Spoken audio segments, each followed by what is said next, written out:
Assalamu alaikum. Today we will solve problem 2.7. Find the electric field a distance z from the center of a spherical surface of radius r. Figure 2.11 that carries a uniform charge density sigma.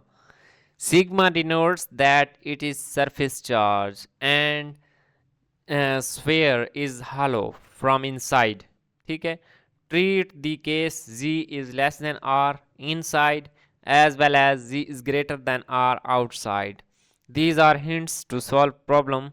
Express your answer in terms of the total charge q on the sphere. ये जब answer निकाल लेना है उसके बाद जो answer है उसको in the form of Q लिखना है. Hint: use the law of cosines to write r in terms of r and theta. Be sure to take the positive square root. अब अगर हमारे पास r is greater then z है तो जो ये square root है इसको r माइनस जी खोलना है. अगर ये हमारे पास z माइनस आर है, if r is less than z तो हमने क्या है ये वाला खोलना है. ठीक है, इसी की चीज़ की बात हो रही है. तो आ जाते हैं अपने प्रॉब्लम की तरफ. सबसे पहले हमारे पास एक स्फीयर है. स्फीयर यहाँ से बुक से भी देख लेते हैं. फिगर क्या है 2.11. फिगर 2.11 ये हमारे पास है. फिगर 2.11. अब ये हमारे पास एक स्फीयर है जो कि हालो है क्योंकि इसकी सिर्फ सरफेस पे चार्ज है. लाइक अ बॉल, गेंद की तरह क्या है, अंदर से वो खाली होती है. इसी तरह ये भी अंदर से खाली है और इसकी सरफेस पे सिर्फ चार्ज है. तो सबसे पहले जैसा कि फिगर में ये एक्सिस ड्रा किए गए हैं ये भी बहुत ही इम्पॉर्टेंट हैं. अब चूंकि हमारे पास स्फीयर है और अंदर से खाली है तो हमने क्या करना है, इस पे सर्कुलर लूप्स लेनी हैं और उनको इंटीग्रेट करके हमने इसका रिजल्ट निकालना है. अब इसका टोटल रेडियस क्या है, फिक्स है. यहाँ ओरिजिन से यहाँ तक जहाँ पे हम लेना चाहें ये फिक्स है. और ये जो यहाँ से इस लाइन तक, क्योंकि मैंने यहाँ पे भी आर लिखा हुआ है, क्योंकि ये हमारे पास सामने वाली सरफेस है. 3D इमेज में इसको देखा तो ये भी उसका कंप्लीट रेडियस ही बनेगा. अब सबसे पहले मैंने क्या किया, इस पे एक सर्कुलर लूप ले ली है. ठीक है, जो कि मैं यहाँ पे कुछ इस तरह शो कर देता हूँ. ये एक कंप्लीट सर्कल लिया है. ठीक है, जो कि हमें शो नहीं हो रहा क्योंकि सामने वाली साइड हमारे पास सफ़ेयर की है और दूसरी नहीं है. और इसका जो मिड पॉइंट है वो यहाँ पे लाई कर रहा है इस सर्कुलर लूप का. ठीक है, ये बहुत इंपॉर्टेंट बात है जो कि मैं यहाँ पे आपको लोग को बता रहा हूँ. अब हमने क्या करना है, इस सर्कुलर लूप की वजह से इलेक्ट्रिक फील्ड कैलकुलेट करना है और उसको इंटीग्रेट करेंगे तो हमारे पास होल स्फीयर का इलेक्ट्रिक फील्ड आ जाएगा. अब हम इसको 2.5 प्रॉब्लम के साथ रिलेट कर रहे हैं. क्योंकि उस प्रॉब्लम में हमने 2.5 में एक सर्कुलर लूप की वजह से इलेक्ट्रिक फील्ड फाइंड किया था. अब इलेक्ट्रिक फील्ड फाइंड किया था जिसका रिजल्ट हमारे पास है lambda r g over 2 epsilon nought g square plus r square की पावर 3/2. वहाँ पे आर हमारे पास क्या था, रेडियस था. और सिंपली बाकी यहाँ पे कोई चीज़ नहीं है. नेक्स्ट स्टेप में क्या है, 2 पाई के साथ ऊपर मल्टीप्लाई कर दिया है और नीचे भी मल्टीप्लाई कर दिया है. तो 2 pi r lambda g over 4 pi epsilon not into g square plus r square की पावर 3/2 इंटू जी कैप. अब यहाँ पे मैंने इसको 2 पाई के साथ मल्टीप्लाई क्यों किया है, अभी ये 2.5 वाले प्रॉब्लम को ही हम मॉडिफाई कर रहे हैं. अब क्यू हमारे पास क्या है, वो लैम्डा हमारे पास है लाइन चार्ज जो कि हमारे पास होता इक्वल होता है क्यू ओवर ए, चार्ज पर यूनिट एरिया. अब चार्ज हमारे पास है स्मॉल क्यू, इसकी जगह स्मॉल क्यू रिप्लेस कर दें. ठीक है, और एरिया ऑफ लूप वो हमारे पास क्या है 2 पाई आर लेंथ. ठीक है, यहाँ पे लेंथ लिखनी है, सॉरी, एरिया सरफेस चार्ज के लिए होता है और लाइन चार्ज के लिए यहाँ पे हमने लेंथ लिखनी होती है. तो ये हमारे पास क्या है, लेंथ। इसको मैं यहाँ पे लेंथ डिनोट कर देता हूँ, ये लेंथ है हमारे पास। अब charge per unit length 2 pi are है, तो Q is equal to 2 pi r lambda. 2 pi r lambda की जगह हमने Q रिप्लेस कर दिया है, एंड 4 पाई एप्सिलॉन नॉट की जगह क्या है, 1/4 पाई एप्सिलॉन नॉट की वैल्यू होती है K।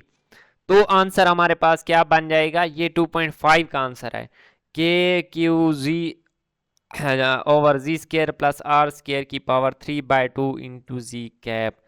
अब देखें ये रिजल्ट है प्रॉब्लम 2.5 का। अभी हमने 2.7 के साथ इसका कोई लिंक नहीं किया, अब लिंक करने वाले हैं। वहां पे वो पूरी सर्कुलर लूप थी, अब ये एक स्मॉल सर्कुलर लूप है। स्मॉल सर्कुलर लूप है तो इसके फील्ड को हम डी ई कह देंगे और इसके चार्ज को डी क्यू कह देंगे। ये सिंपल सा एक स्टेप है।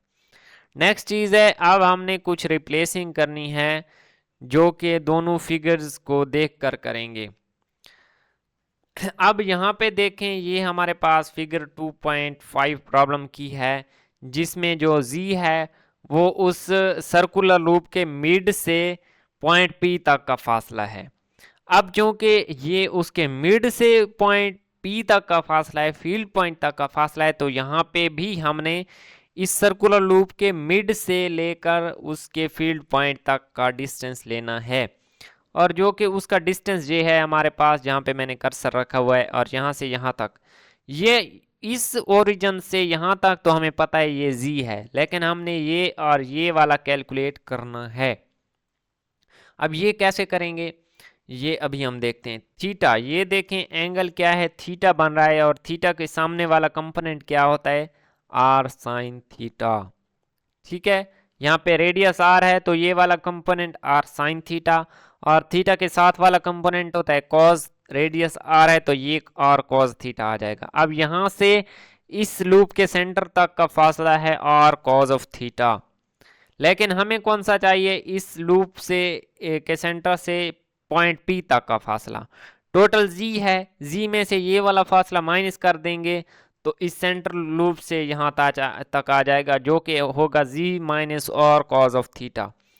तो ये मिस्ट्री सॉल्व हो गई कि हमने जो यहाँ पे z था उस z को किस चीज़ के साथ रिप्लेस करना है, z minus r cos of theta.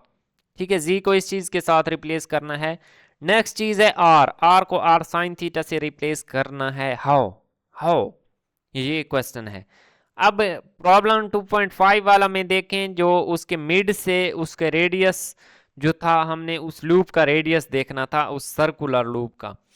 अब इस केस में हमारे पास सर्कुलर लूप का रेडियस बन रहा है यहाँ से यहाँ तक r साइन ऑफ थीटा। ठीक है, क्या बन रहा है, r साइन ऑफ थीटा, इस सर्कुलर लूप का, इस होल स्फीयर का नहीं, इस सर्कुलर लूप का। हमने इस सर्कुलर लूप को देखना है, तो r को रिप्लेस कर देंगे capital R sine of theta. ये रिप्लेसिंग कर देनी है सिंपली इस फार्मूला में जो ये हमें अब दिया गया है। ठीक है, दिया नहीं गया, ये अभी हमने कैलकुलेट किया है। ये रिप्लेसिंग कर देनी है सिंपली, और हमारे पास रिजल्ट कुछ इस तरह बन जाएगा।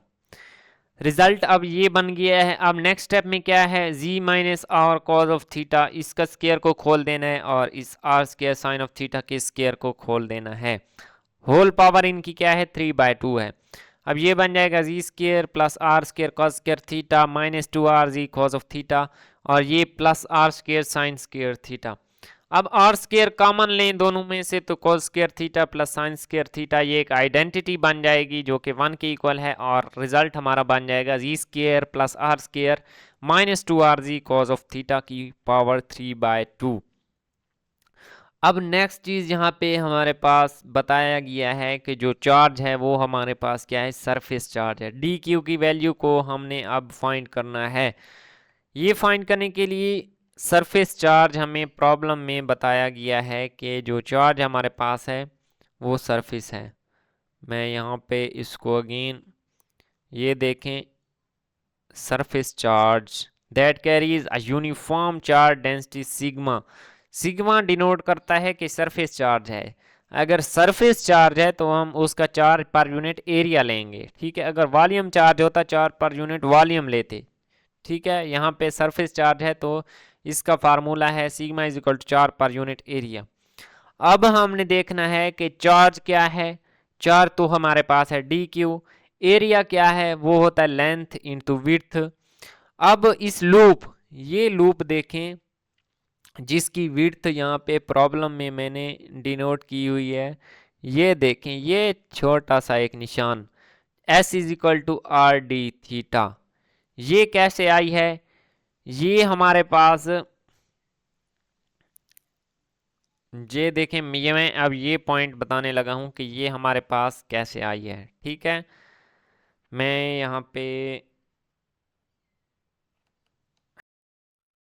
ये इम्पॉर्टेंट है, ये देखिए यहाँ से यहाँ तक रेडियस हमारे पास क्या है, आर साइन ऑफ थीटा, और यहाँ से यहाँ तक वो भी आर साइन ऑफ थीटा है, ठीक है। थीटा पे डिपेंड कर रहा है। अब यहाँ पे हम इसका एक फॉर एग्जांपल ये है रेडियस और एक ये है, और इसके दरमियान जो एंगल है वो है डी थीटा, ठीक है। ये चीज़ बहुत इंपॉर्टेंट, डी थीटा। अब हमने इस सर्कुलर आर्क को देखना है जो कि s is equal to r d theta, ये हमारे पास इस आर्क का डिस्टेंस फाइंड करने का फार्मूला है। आर हमने कौन सा लेना है, यहाँ पे कैपिटल आर मैंने क्यों लिया है, क्योंकि हमारे पास जो प्रॉब्लम है ये देखें उसमें जो टोटल रेडियस है वो है कैपिटल आर, तो इसलिए हमने रेडियस कैपिटल आर लिया। और डी थीटा क्या है, ये एक स्मॉल एंगल है, ठीक है, ये उस चीज़ को डिनोट कर रहा है। तो यहाँ पे हमने लेंथ इसकी क्या आ जाएगी, लेंथ है इसकी 2 पाई आर कैपिटल आर, ठीक है, 2 pi r sine of theta, ठीक है, साथ में साइन ऑफ थीटा है, r sine of theta d theta, यहाँ पे आर साइन ऑफ थीटा है साथ, आर साइन ऑफ थीटा। अब ये इसकी लेंथ, और सॉरी सॉरी सॉरी सॉरी, ये हमारे पास जो यहाँ पे साइन ऑफ थीटा नहीं है, यहाँ पे ये हमारे पास सर्कुलर आर्क है, ये हमने सर्कुलर आर्क देखनी है, ये हमारे पास जस्ट है आर डी थीटा। और जो ये सर्कुलर लूप है जो हमने लेट की हुई है उसको देखना है। अब उस लूप को देखेंगे तो उसकी लेंथ हमारे पास है 2 pi r sine of theta, और क्रॉस एस हमारे पास क्या है, उसकी विड्थ है। अब विड्थ हमारे पास किस चीज़ के इक्वल है, आर डी थीटा। विड्थ मैंने ये क्यों ली है ये भी यहाँ पे मैं आपको दिखा देता हूँ, उसमें साइन ऑफ थीटा का कंपोनेंट क्यों शामिल नहीं किया, क्योंकि जो इसकी विड्थ है वो सफ़ेयर पे आ रही है। किस चीज़ पे आ रही है, पूरे होल सफ़ेयर को कवर कर रही है, वो सफ़ेयर पे आ रही है। उसका इस रेडियस के आर साइन ऑफ थीटा के साथ कोई ताल्लक नहीं, उसका इस कैपिटल रेडियस के साथ ताल्लक है। तो s is equal to r d theta इस वजह से आया है।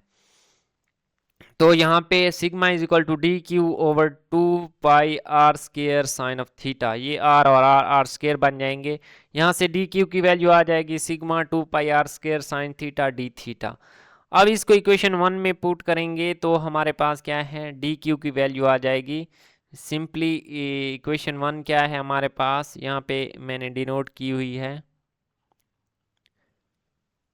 ये है इक्वेशन 1। इसमें डी क्यू की वैल्यू पुट करेंगे, बाकी सेम एज इट इज़ लिख देंगे।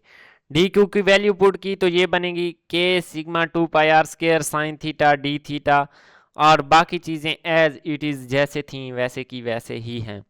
अब हमने इसको दोनों साइड पे इंटीग्रेशन करनी है, और इंटीग्रेशन से जो हमारे पास कैपिटल आर जो है वो स्फेयर का रेडियस फिक्स है, 2 पाई कांस्टेंट है, सिग्मा बी के भी ये कांस्टेंट है।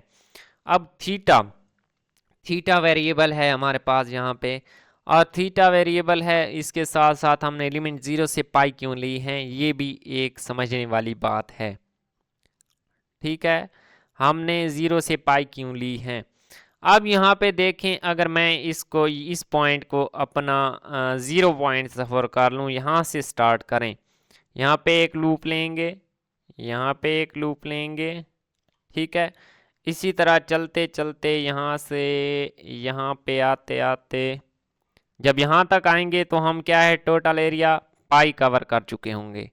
और जब यहाँ से इस पॉइंट बिल्कुल इसके अपोजिट पॉइंट यहाँ पे पहुंचेंगे तो यहाँ पे हमने क्या है, टोटल जो एंगल है वो पाई कवर कर लेंगे, लेकिन इस पाई में होल स्फेयर कवर हो चुका होगा। ठीक है, जब हम 0 से पाई तक इंटीग्रेट करेंगे तो ये होल स्फेयर को कवर कर लेगा, क्योंकि ये वाली साइड देखें ये होल स्फेयर को कवर कर रही है। इसी तरह जितने भी इसकी स्मॉल सर्कुलर लूप्स लेंगे वो होल स्फेयर को कवर कर लेंगी। ठीक है, तो ये इस समझाने का मतलब ये था कि हमने लिमिट यहाँ से यहाँ तक क्यों ली है। ये लिमिट का कंसेप्ट था। अब इसकी इंटीग्रेशन बहुत इंपॉर्टेंट है, ये आपने स्टेप बाय स्टेप देखनी है कि इंटीग्रेशन कैसे करते हैं। अब आर कॉज ऑफ थीटा, यहाँ पे जो इंटीग्रेशन है ये बहुत कम्प्लेक्स किस्म की है। अब हमने इसको थोड़ा सिंपल बनाना है, तो हम लेट कर लेते हैं, let cos of theta is equal to x. तो डी एक्स क्या बनेगा, minus sine of theta d theta. और जो लिमिट्स हैं ये भी तो हमें थीटा से एक्स में वेरिएबल में लेके जानी है, और तो लेके जाते हैं। जब थीटा इज इक्वल टू 0 होगा तो cos of 0 x is equal to 1 आ जाएगा। अब theta is equal to pi है तो कॉज ऑफ पाई -1। तो लिमिट्स क्या हो जाएंगी, -1 से 1 हो जाएंगी, 1 से -1 हो जाएंगी। और इसके साथ अभी यहाँ पे इस क्वेश्चन में minus sine of theta d theta नहीं था, तो मैंने क्या किया, माइनस के साथ मल्टीप्लाई कर दिया, अंदर भी और बाहर भी, ये माइनस माइनस अगेन प्लस हो जाएंगे। तो यहाँ पे माइनस रहेगा, और इस minus sign theta d theta की जगह हमने क्या है, डी एक्स पुट कर दिया है।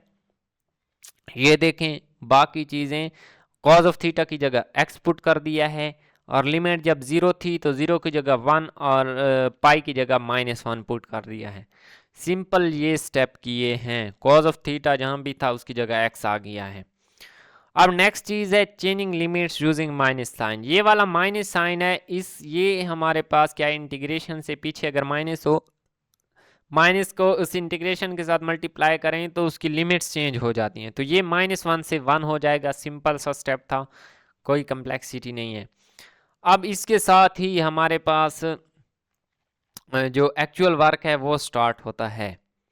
अब नेक्स्ट स्टेप में मैंने क्या किया, जो बटे वाली टर्म थी इसको ऊपर ले आया हूं, तो इसकी पावर -3/2 बन जाएगी into g minus r of x d x g cap.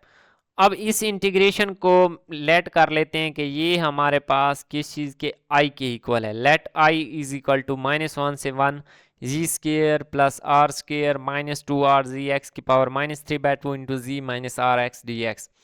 अब ये इंटीग्रेशन बाय पार्ट्स से सॉल्व होगी। इंटीग्रेशन बाय पार्ट्स हमने लेट करना होता है, इस एक को u और एक को dv।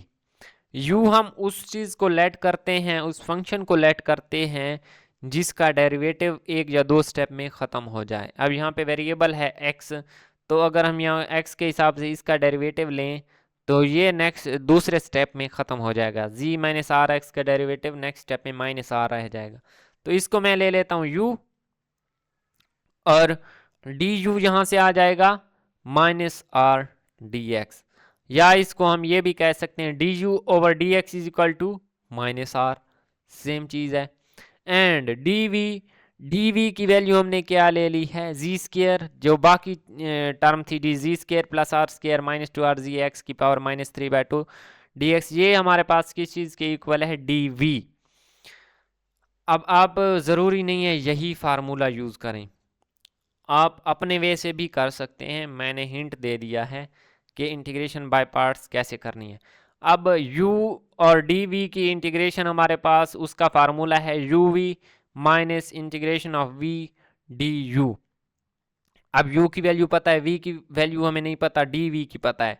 dv को इंटीग्रेट करेंगे, इंटीग्रेट करने से हमारे पास v की वैल्यू आ जाएगी। अब यहाँ पे इसका सामने वाले इस फंक्शन का आगे डेरिवेटिव मैंने बनाना है, तो इसका डेरिवेटिव इसका भी 0x के हिसाब से, इसका भी 0, इसका आ जाएगा -2rg, तो उसके साथ डिवाइड भी कर दिया, मल्टीप्लाई भी कर दिया। नेक्स्ट स्टेप में इसको बाहर निकाल लिया, और इंटीग्रेशन किस पे आ गई, g square plus r square की power 1 r square into minus two r g x minus 3/2 into minus two r g d x. इसका आगे अब डेरिवेटिव मौजूद है तो इसकी पावर में सिंपली क्या है, एक प्लस कर देंगे और वही चीज़ डिवाइड कर देंगे, तो ये हमारे पास यहाँ पे रिजल्ट ये बन जाएगा। अब -2 के साथ -2 कैंसिल, ठीक है, ये वाला बटे वाले को ऊपर ले आया हूँ माइनस, और ये रिजल्ट कुछ इस तरह बन जाएगा। अब v का रिजल्ट ये बन गया है, v भी हमने फाइंड कर लिया, u भी फाइंड कर लिया, ये हमारे पास दो चीज़ें फाइंड हो गई। अब हम इसको क्या है लिख सकते हैं, इंटीग्रेशन ऑफ u dv, उसके साथ लिमिट्स भी हैं हमारे पास, तो लिमिट्स पहले मैंने u की जगह ये वाली वैल्यू लिख दी कि u की वैल्यू ये है और dv की वैल्यू ये है। अभी मैंने कोई स्टेप नहीं किया, नेक्स्ट स्टेप में जो ये इंटीग्रेशन का फार्मूला है इसको पुट कर दिया है, इंटीग्रेशन बाय पार्ट्स, इसको पुट कर दिया है जो कि uv है, uv की पावर -1 से 1 माइनस इंटीग्रेशन ऑफ -1 से u du v du। अब यहाँ पे u v की वैल्यू पुट कर देनी है और u du की वैल्यू v du की वैल्यू पुट कर देनी है। u की वैल्यू सिंपली u की वैल्यू है z माइनस आर एक्स और v की वैल्यू अभी अभी हमने ये कैलकुलेट की है, ये वाली यही पुट कर देंगे और लिमिट्स है -1 से 1। अब इस पहले स्टेप को हमने छेड़ना नहीं है, लास्ट पे जाके लिमिट्स पुट करेंगे।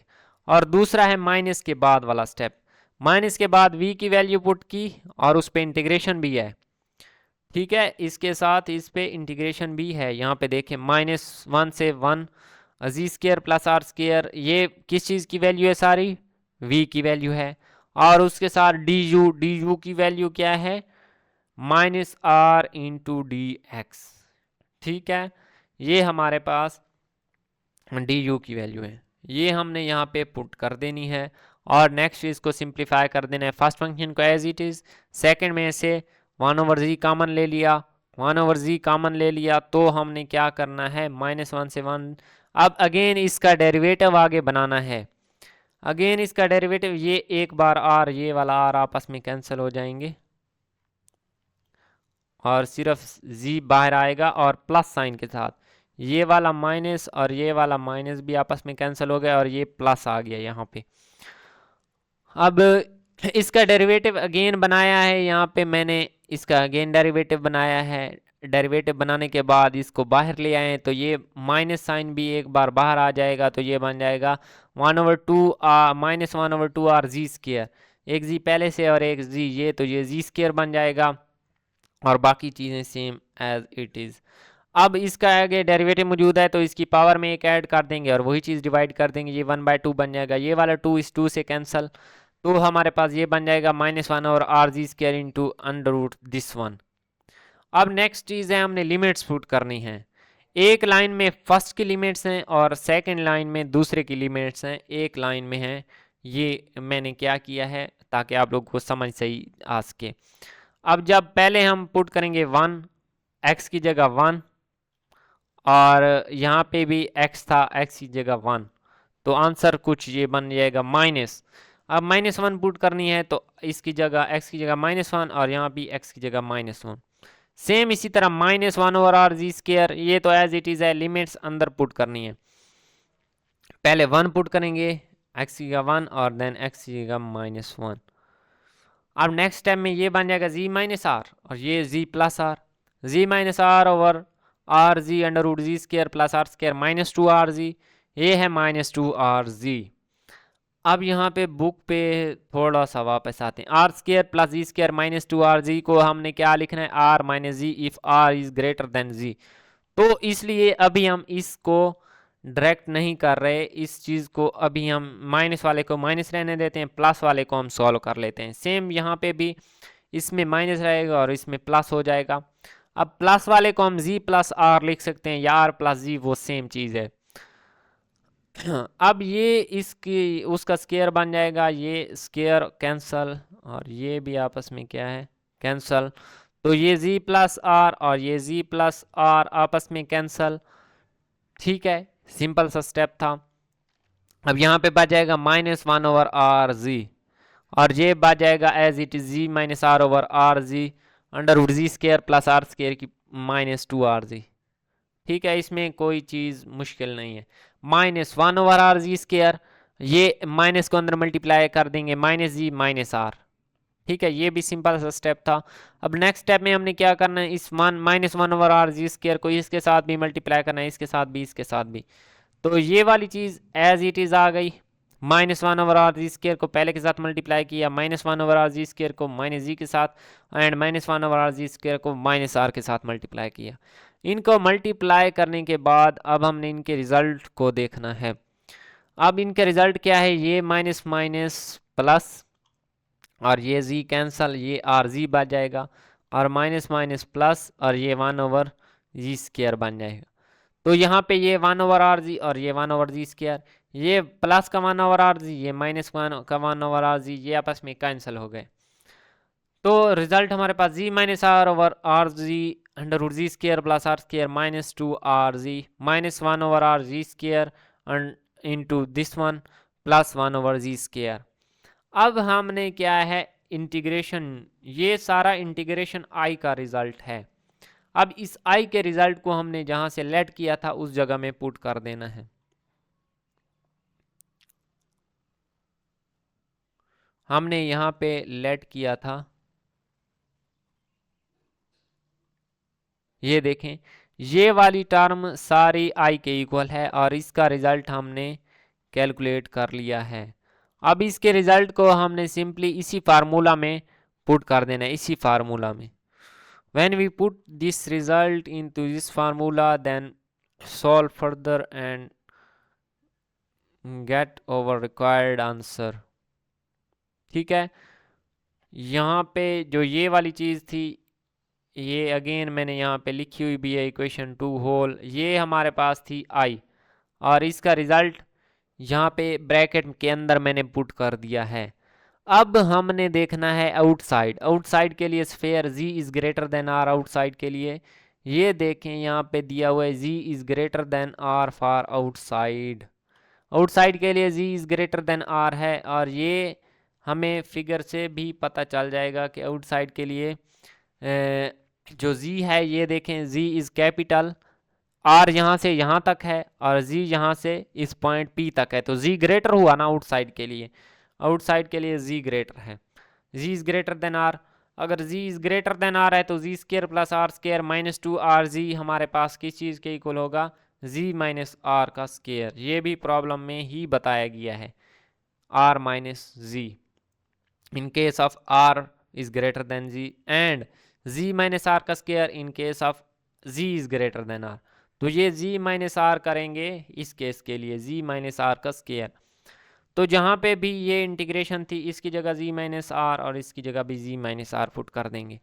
अब ये आपस में कैंसल, ठीक है, और z माइनस r आपस में कैंसल, 1/rg बच जाएगा, और ये अगेन सेम यहाँ पे भी ये आपस में कैंसल, z माइनस r बच जाएगा। इसको अंदर अलग अलग मल्टीप्लाई करना है, अलग अलग मल्टीप्लाई करेंगे, ये माइनस माइनस प्लस, r के साथ r कैंसल, z के साथ ये वाला z cancel, 1/rg minus 1/rg ये आपस में cancel, 1/g² plus 1/g² 2/g² into z cap direction. अब ये हमारे पास रिजल्ट बन गया, लेकिन अब हमने इसको रिजल्ट को क्या है, in the form of charge q represent करना है। ये देखें q, मैं इसका कलर थोड़ा चेंज कर देता हूँ, ठीक है, ये चार्ज q की फॉर्म में रिप्रेजेंट कर रहे हैं आंसर को। तो सरफेस चार्ज q/4πr², ये एरिया ऑफ स्फीयर है, तो q is equal to 4πr² sigma. अब 4πr² sigma is equal to q आ जाएगा, तो ये आंसर आ जाएगा q/k/g²। k की वैल्यू 1/4πε0 और g² एज इट इज। ये हमारे पास क्या है, आंसर आ गया for outside. Now for inside, inside के लिए हमारे पास z is less than r, तो हमारे पास g² plus r² -2rg is equal to r minus g का स्क्वायर। ये जैसा कि प्रॉब्लम में यहाँ पे बताया गया, ये वाला देखिए, r is greater then z, यहाँ पे भी यही चीज़ है, r is greater then z, तो ये खोल देंगे। अब अगेन यहाँ पे इसकी जगह हमने अब क्या पुट करना है, r माइनस जी पुट किया, ये आपस में कैंसल और ये भी आपस में कैंसल, अब ये है z माइनस आर, ये r माइनस जी, अगर इसमें से मैं माइनस कॉमन ले लूँ तो ये r माइनस जी बन जाएगा और r माइनस जी बन जाएगा तो ये आपस में कैंसिल हो जाएगा। ये अब बन गया माइनस वन ओवर आर जी, और यहाँ पे r और r कैंसिल, इसको अंदर मल्टीप्लाई किया अलहदा अलहदा, ठीक है। और ये जी आपस में कैंसिल, और प्लस प्लस कैंसिल, सॉरी यहाँ पे जी कैंसिल नहीं होना, जस्ट उसकी पावर कैंसिल होनी है इस जी के साथ। तो ये minus one over r g, minus one over g square, plus one over r g, plus one over g square, ये आपस में सारे कैंसिल और ये ज़ीरो बन जाएगा, ज़ीरो बन जाएगा और फील्ड इनसाइड ज़ीरो आ जाएगी। और अगर फील्ड इनसाइड ज़ीरो है तो उसकी रीज़न है कि जो इनसाइड दी शेल है वो स्फेयर हमारे पास हॉलो है, हॉलो स्फेयर है, तो हमने क्या है ट्रैवलिंग कहाँ से कहाँ तक करनी है, हम सिर्फ जी एक्सिस पे चल रहे हैं, जी एक्सिस पे चल रहे हैं, तो जो फील्ड है वो आपस में एक दूसरे को कैंसिल कर देगा इनसाइड। मैं यहाँ पे अगेन फिगर दिखा देता हूँ, फिगर से मे भी थोड़ी समझ आ जाए। ये फिगर है, इस पॉइंट पे लिया, इस पॉइंट पे इस साइड का फील्ड आया और इस साइड का फील्ड आया, दोनों एक दूसरे को कैंसिल कर देंगे। इस पॉइंट पे लिया, इस साइड का फील्ड इनसाइड और इस साइड का फील्ड इनसाइड, दोनों एक दूसरे को कैंसिल कर देंगे। तो इनसाइड के लिए हमारे पास क्या है, जिस भी पॉइंट पे लेंगे इनसाइड के लिए फील्ड एक दूसरे को कैंसिल कर देंगे और आंसर हमारा क्या है, ज़ीरो बन जाएगा। तो ये था हमारे पास प्रॉब्लम 2.7। अगर किसी पॉइंट की समझ नहीं आई तो कमेंट सेक्शन में पूछ सकते हैं। मिलते हैं नेक्स्ट वीडियो में। अल्लाह हाफिज़।